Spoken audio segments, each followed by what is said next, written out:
Hello friends, आज हम लोग प्लांट ब्रीडिंग के ऑब्जेक्टिव को डिस्कस करेंगे। तो जो सबसे पहला मेन ऑब्जेक्टिव होता है किसी भी क्रॉप ब्रीडिंग प्रोग्राम का, वो होता है higher yield. Higher yield specially developing countries जो हैं वहाँ पे जो मेन ऑब्जेक्टिव है वो क्या है? Higher yield. जो डेवलप्ड कंट्रीज हैं वहाँ पे जैसे कि मान लीजिए यील्ड जो है अचीव कर लिया गया है, तो वहाँ पे उनका दूसरा मोटिव हो सकता है, दूसरा ऑब्जेक्टिव हो सकता है कि उनको क्वालिटी फूड चाहिए। ठीक है। अपने यहाँ क्या है कि अगर कोई फार्मर कोई वैरायटी ए ग्रो कर रहा है, कोई farmer suppose that A variety grow कर रहा है और ये काफी समय से ग्रो कर रहा है, ये उसको बहुत ही अच्छी ईल्ड दे रही है। ठीक है। अब ये वैरायटी बी को तभी एक्सेप्ट करेगा जब ये वैरायटी ए से अधिक ईल्ड देगी, जब ये वैरायटी ए से अधिक ईल्ड देगी। ठीक है। तो हाई ईल्ड जो है वो most of the plant breeding programmes के लिए मेजर ऑब्जेक्टिव होता है। ठीक है।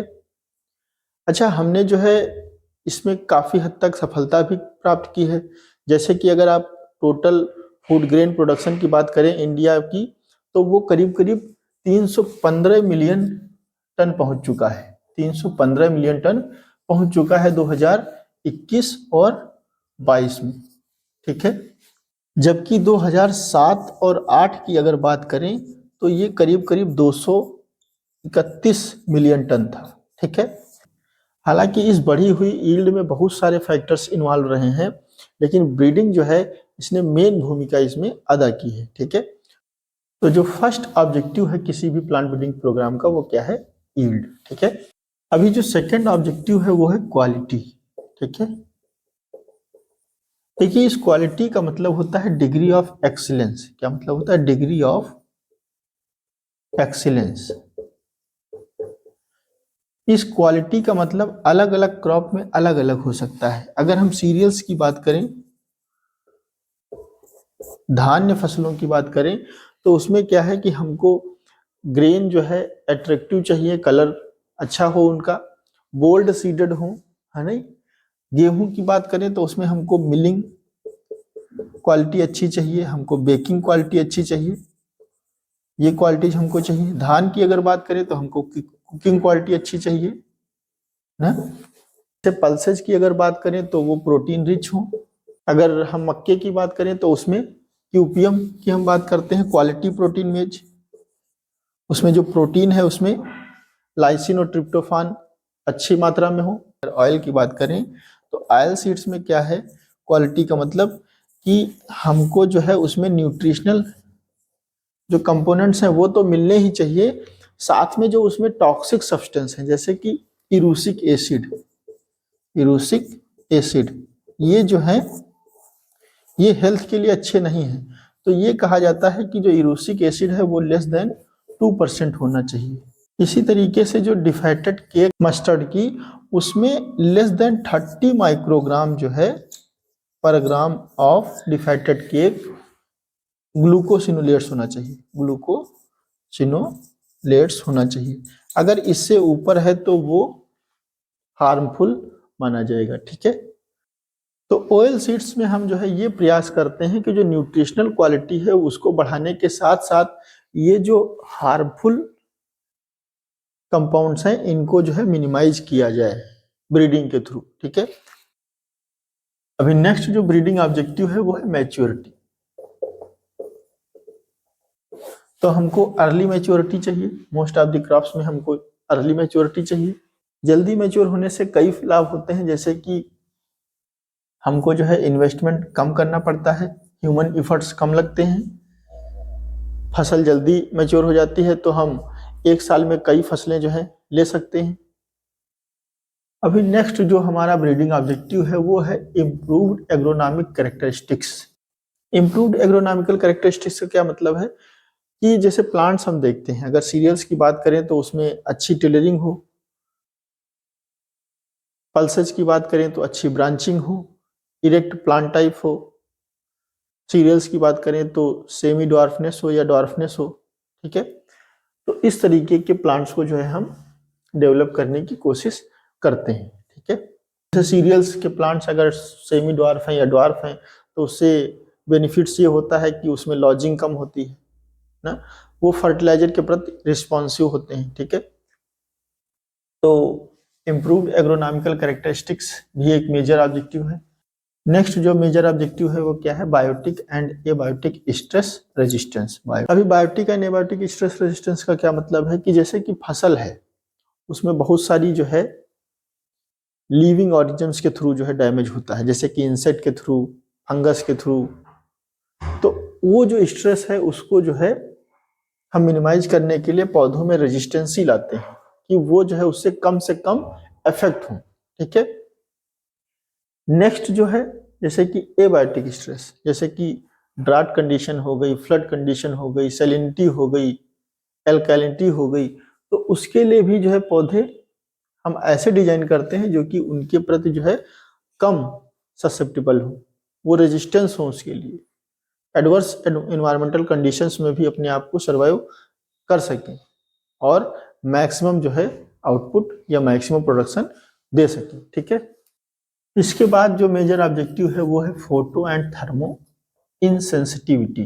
फोटो एंड थर्मो इनसेंसिटिविटी को समझने से पहले आपको समझना होगा फोटो पीरियड, ठीक है।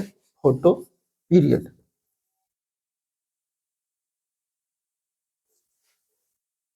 देखिए मोस्टली क्रॉप प्लांट्स को फ्लावरिंग के लिए एक निश्चित प्रकाश अवधि की आवश्यकता होती है जिसको हम बोलते हैं फोटो पीरियड। ऐसे प्लांट्स जिसमें फ्लावरिंग के लिए लेस देन 12 आवर्स का प्रकाश काल चाहिए होता है उनको हम बोलते हैं शॉर्ट डे प्लांट, उनको हम बोलते हैं शॉर्ट डे प्लांट, ठीक है। तो ये ऐसे प्लांट्स होते हैं, ये ऐसे क्रॉप प्लांट्स होते हैं जिनमें फ्लावरिंग तभी होगी जब लेस देन 12 आवर्स का प्रकाश अवधि जो है इनको, फोटो पीरियड इनको मिलेगा। अगर इससे ऊपर मिलता है तो इसमें फ्लावरिंग नहीं होगी। जैसे कि मोस्टली खरीफ क्रॉप्स जो हैं उनको फ्लावरिंग के लिए लेस देन 12 आवर्स की रिक्वायरमेंट्स होती है, ठीक है। अच्छा, दूसरे तरीके के जो प्लांट्स हैं उनको मोर देन 12 आवर्स की रिक्वायरमेंट्स होती है फ्लावरिंग के लिए, ठीक है। जैसे कि गेहूं, मोस्टली जो रबी सीजन की क्रॉप्स हैं उनको फ्लावरिंग के लिए मोर देन 12 आवर्स की रिक्वायरमेंट्स होती है, ठीक है, फ्लावरिंग के लिए। तो ऐसे हम प्लांट्स को क्या बोलते हैं, लॉन्ग डे प्लांट्स, क्या बोलते हैं, लॉन्ग डे प्लांट्स, ठीक है। अच्छा, कुछ ऐसे भी पौधे हैं, प्लांट्स हैं जिन पे डे लेंथ का कोई इफेक्ट नहीं पड़ता है, जैसे कि आप ब्रिंजल देखें, ब्रिंजल, ठीक है, टोमेटो, मेज, ये किसी भी सीजन में लगाए जा सकते हैं। जैसे कि मेज को आप देखते हैं रबी में भी लगता है, खरीफ में भी लगता है और जायद में भी लगता है, ठीक है। तो ये डे न्यूट्रल प्लांट्स में आते हैं, इनमें जो फ्लावरिंग है उस पर प्रकाश अवधि का कोई इफेक्ट नहीं पड़ता है, तो ये डे न्यूट्रल प्लांट्स में आते हैं, ठीक है। तो जैसा कि आपने देखा कि जो लॉन्ग डे या शॉर्ट डे प्लांट्स हैं उनको एक पर्टिकुलर ड्यूरेशन चाहिए लाइट्स की, सनलाइट्स की एक पर्टिकुलर जो है टाइम पीरियड्स में ड्यूरेशन चाहिए फ्लावरिंग के लिए। अगर वो टाइम पीरियड नहीं मिलता है उनको तो उनमें फ्लावरिंग नहीं होगी। तो इसमें लिमिटेशंस क्या हो जाती है कि भाई हम उनको केवल या तो खरीफ में लगा सकते हैं या तो रबी में लगा सकते हैं या तो फिर जायद में लगा सकते हैं, एक ही सीजन में लगा सकते हैं। तो ये लिमिटेशंस हो जाती है। इसके लिए हमको क्या करना रहता है कि हमको ऐसे प्लांट डिजाइन करना रहता है जो कि फोटो एंड थर्मो जो है इनसेंसिटिव हो। फोटो पीरियड तो आप समझ गए, जैसे कि टेम्परेचर का भी इफेक्ट पड़ता है कि भाई पर्टिकुलर इस टेम्परेचर पे ही जो है उसमें फ्लावरिंग होगी, अदरवाइज फ्लावरिंग नहीं होगी, ठीक है। तो इसके लिए हम ऐसे प्लांट्स को डिजाइन करने की कोशिश करते हैं जिसमें फोटो एंड थर्मो इनसेंसिटिवनेस हो। जैसे कि पंजाब में जो पैडी का कल्टीवेशन हो रहा है वो इसी की बदौलत हो रहा है कि अभी जो हमारी सेमी ड्वार्फ पैडी की वैरायटीज हैं वो क्या है, फोटो पीरियड इनसेंसिटिवनेस उनमें है, ठीक है। इसी तरीके से जो व्हीट का कल्टीवेशन वेस्ट बंगाल में हो रहा है वो भी फोटो पीरियड इनसेंसिटिवनेस की वजह से ही हो रहा है, ठीक है। नेक्स्ट जो ब्रीडिंग ऑब्जेक्टिव है वो है सिंक्रोनस मैच्योरिटी, सिंक्रोनस मैच्योरिटी, ठीक है। सिंक्रोनस मैच्योरिटी का मतलब क्या होता है कि जो मैच्योरिटी है वो एक साथ हो जाए, अलग अलग मैच्योरिटी ना हो। जैसे मूंग और उड़द में क्या दिक्कत है कि जब आप प्लांट्स देखेंगे मूंग और उड़द का, तो उसमें देखेंगे कि कुछ फलियां मैच्योर हो चुकी हैं और कुछ फलियां अभी अनमैच्योर हैं, तो उसमें कई पिकिंग करानी पड़ जाती है, तो वो प्रॉब्लम होती है। उसमें क्या होता है, हमारा जो खर्चा है क्रॉप प्रोडक्शन का वो बढ़ जाता है, लेबर ज़्यादा रिक्वायर्ड होते हैं, ठीक है, तो उससे जो है कास्ट ऑफ कल्टीवेशन जो है वो बढ़ जाती है। तो हम ऐसी वैरायटीज डेवलप करने की बात करते हैं या कोशिश करते हैं जिनमें जो है सिंक्रोनस मैच्योरिटी हो, जो एक साथ जो है हार्वेस्ट करने लायक हों, ठीक है। तो ये मूंग और उड़द में मेजर ऑब्जेक्टिव है सिंक्रोनस मैच्योरिटी का, ठीक है।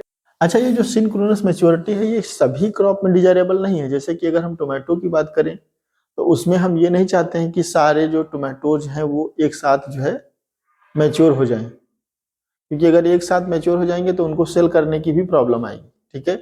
तो उनमें ये ऑब्जेक्टिव नहीं है। ये सारे जो ऑब्जेक्टिव्स हैं ये क्रॉप डिपेंडेंट है, ठीक है। एक ऑब्जेक्टिव को हम सारी क्रॉप्स के लिए अप्लाई नहीं कर सकते, ठीक है। नेक्स्ट जो ऑब्जेक्टिव है वो है non shattering, non shattering of pods, ठीक है। जैसे कि मूंग और उड़द में क्या होता है कि जो पॉड है वो मैच्योरिटी पे बहुत ही थिन और कमजोर होती है, जिससे कि वो टूट करके गिर जाती हैं, या फिर कभी कभी क्या होता है कि वो लगी तो है लेकिन उनके जो सीड है वो छिटक गए, ठीक है। तो ये मेजर प्रॉब्लम होती है किसमें, मूंग और उड़द में सैटरिंग होती है, ठीक है। तो इससे क्या होता है, ईल्ड का जो है लॉस हो जाता है। भाई ग्रेन जो है, जो सीड है वो खेत में ही गिर गए, तो उससे क्या होगा, ईल्ड का लॉस होता है।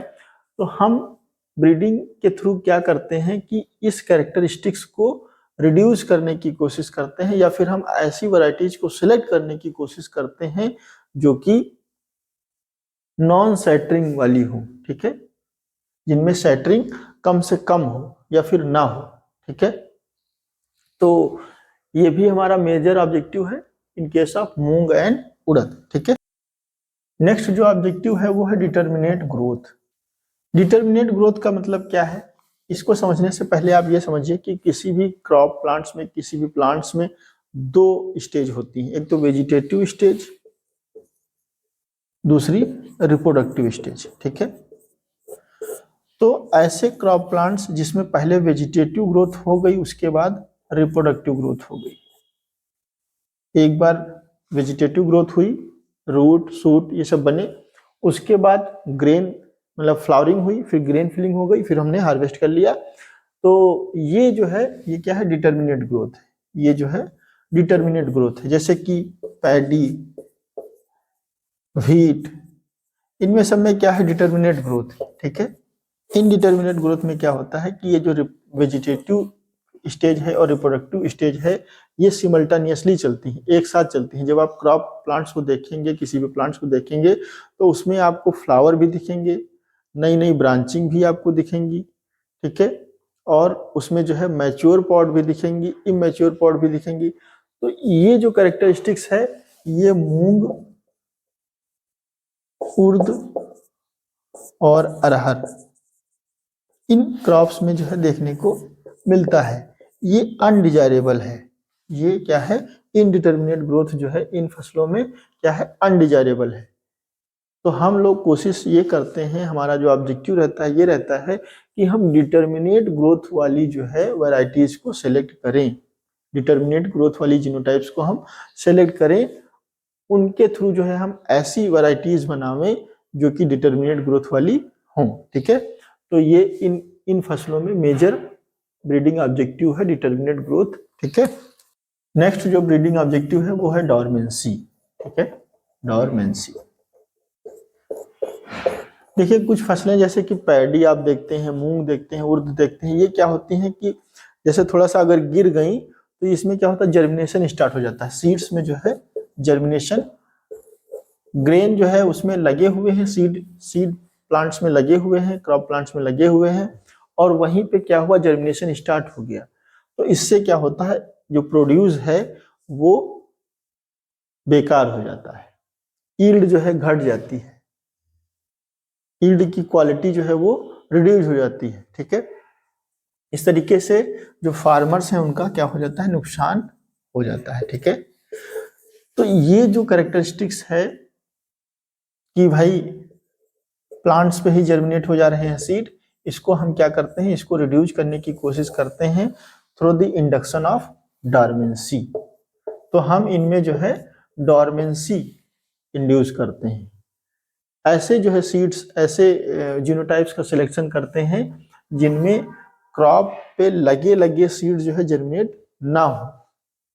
ठीक है, अच्छा, इसके जस्ट अपोजिट एक दूसरा ऑब्जेक्टिव होता है कि डॉर्मेंसी ब्रेकिंग, डॉर्मेंसी